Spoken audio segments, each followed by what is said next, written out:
ನಮಸ್ತೆ ಸ್ನೇಹಿತರೆ, ಎಲ್ಲರೂ ಹೇಗಿದ್ದೀರಾ? ಎಲ್ಲರಿಗೂ ಶ್ರೀಪ್ರಿಯಸ್ ಅಡುಗೆ ಮನೆಗೆ ಸ್ವಾಗತ. ಬನ್ನಿ, ನಾವಿವತ್ತೊಂದು ಈಸಿಯಾಗಿ ಶಾವಿಗೆಯಲ್ಲಿ ಇಡ್ಲಿ ಮಾಡೋದು ಹೇಗೆ ಅಂತ ನೋಡ್ಕೊಂಡು ಬರೋಣ. ಬೆಳಿಗ್ಗೆ ಏನು ತಿಂಡಿ ಮಾಡೋದು ಏನಾದ್ರು ಹಿಂದಿನ ದಿನ ನಾವು ಯೋಚನೆ ಮಾಡಿಲ್ಲ ಅಥವಾ ಪ್ಲ್ಯಾನಿಂಗ್ ಏನೂ ಇಲ್ಲ ಅಂದರೆ ಖಂಡಿತ ನೀವು ಈ ರೆಸಿಪಿನ ಮಾಡ್ಬೋದು. ತುಂಬಾ ರುಚಿಯಾಗಿರುತ್ತೆ, ಈಸಿ ಕೂಡ ಮಾಡೋದಕ್ಕೆ. ಹಾಗಾದರೆ ಯಾಕೆ ವೆಯ್ಟ್ ಮಾಡೋದು, ಹೇಗೆ ಮಾಡೋದು ಏನು ಅಂತ ನೋಡ್ಕೊಂಡು ಬರೋಣ ಬನ್ನಿ. ಯಾರೂ ವೀಡಿಯೋನ ಸ್ಕಿಪ್ ಮಾಡಿಲ್ದೇ ನೋಡಿ. ಹಾಗೆಯೇ ವಿಡಿಯೋ ಇಷ್ಟ ಆದರೆ ಲೈಕ್ ಮಾಡೋದನ್ನು ಮರಿಬೇಡಿ. ನಾನಿಲ್ಲೊಂದು ಪಾತ್ರೆ ತೊಗೊಂಡಿದ್ದೀನಿ. ಪಾತ್ರೆಗೆ 1 ಕಪ್ಪಷ್ಟು ಶಾವಿಗೆನ ಹಾಕ್ಕೊಳ್ಳೋಣ, ರೋಸ್ಟೆಡು.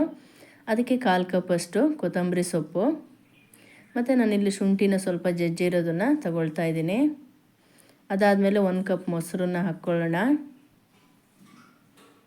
ರುಚಿಗೆ ಸ್ವಲ್ಪ ಉಪ್ಪು ಹಾಕ್ಬಿಟ್ಟು ಇದನ್ನು ಚೆನ್ನಾಗಿ ಮಿಕ್ಸ್ ಮಾಡಿಬಿಟ್ಟು ನಾವಿದನ್ನು ಒಂದು 1/4 ಗಂಟೆ ತೆಗೆದಿಡಬೇಕು, ನೆನೆಯೋದಕ್ಕಿಡಬೇಕು. ಇದನ್ನು ಒಂದು 1/4 ಗಂಟೆ. ನೀವು ರೋಸ್ಟೆಡ್ ಶಾವಿಗೆ ಇಲ್ಲ ಅಂದರೆ ಸ್ವಲ್ಪ ಎಣ್ಣೆ ಹಾಕಿಬಿಟ್ಟು ರೋಸ್ಟ್ ಮಾಡಿಬಿಟ್ಟು ಅದು ತಣ್ಣಗಾದ್ಮೇಲೆ ಕೂಡ ಈ ರೀತಿ ನೆನೆಸ್ಬಿಟ್ಟು ನೀವು ಇಡ್ಲಿನ ಮಾಡ್ಕೊಳ್ಬೋದು. ಇವಾಗ ಒಂದು ಪ್ಲೇಟ್ನ ಮುಚ್ಚಿಟ್ಬಿಟ್ಟು ನಾವು ತೆಗೆದಿಡೋಣ ಒಂದು 1/4 ಗಂಟೆ. ನೋಡಿ, 1/4 ಗಂಟೆ ಆಗಿದೆ. ಇವಾಗ ಇದನ್ನು ತೆಗೆದುಬಿಟ್ಟು ನಾನಿಲ್ಲಿ ಹಸಿಮೆಣಸನ್ನ ಒಂದು 2 ತೊಗೊಂಡಿದ್ದೆ, ಚಿಕ್ಕದಾಗಿ ಹೆಚ್ಚಿಟ್ಕೊಂಡಿದ್ದೀನಿ. ಅದಾದಮೇಲೆ ಕ್ಯಾರೆಟನ್ನು ತುರಿದಿದ್ದು 1/4 ಕಪ್ಪು ಹಾಕಿಬಿಟ್ಟು ಚೆನ್ನಾಗಿ ಮಿಕ್ಸ್ ಮಾಡ್ಕೊಳ್ಬೇಕು. ಮಿಕ್ಸ್ ಮಾಡ್ಕೊಂಡಾದಮೇಲೆ ನಾವಿಲ್ಲಿ ಇಡ್ಲಿ ಪ್ಲೇಟ್ನ ತಗೊಳ್ಳೋಣ.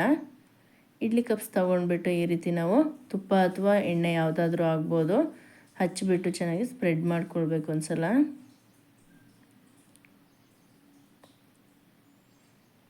ಎಲ್ಲದನ್ನು ಇದೇ ರೀತಿ ಹಾಕ್ಕೊಳ್ಬೇಕು. ತುಪ್ಪ ಅಥವಾ ಎಣ್ಣೆ ಯಾವುದಾದ್ರೂ ಹಾಕ್ಬೋದು.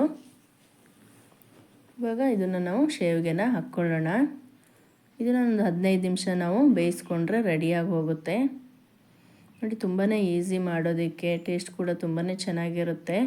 ನೀವು ಇದನ್ನು ಸಾಂಬಾರಾಗಿರ್ಬೋದು, ಪಲ್ಯ ಆಗಿರ್ಬೋದು, ಚಟ್ನಿ ಆಗಿರ್ಬೋದು, ಯಾವುದಕ್ಕಾದ್ರೂ ಮ್ಯಾಚ್ ಆಗುತ್ತೆ, ಯಾವುದಕ್ಕಾದ್ರೂ ಮಾಡ್ಕೊಳ್ಬೋದು. ನೋಡಿ, ಎಲ್ಲದು ರೆಡಿಯಾಗಿದೆ. ಇದನ್ನು ಇವಾಗ ಬೇಯೋದಕ್ಕೆ ಇಟ್ಕೊಳ್ಳೋಣ.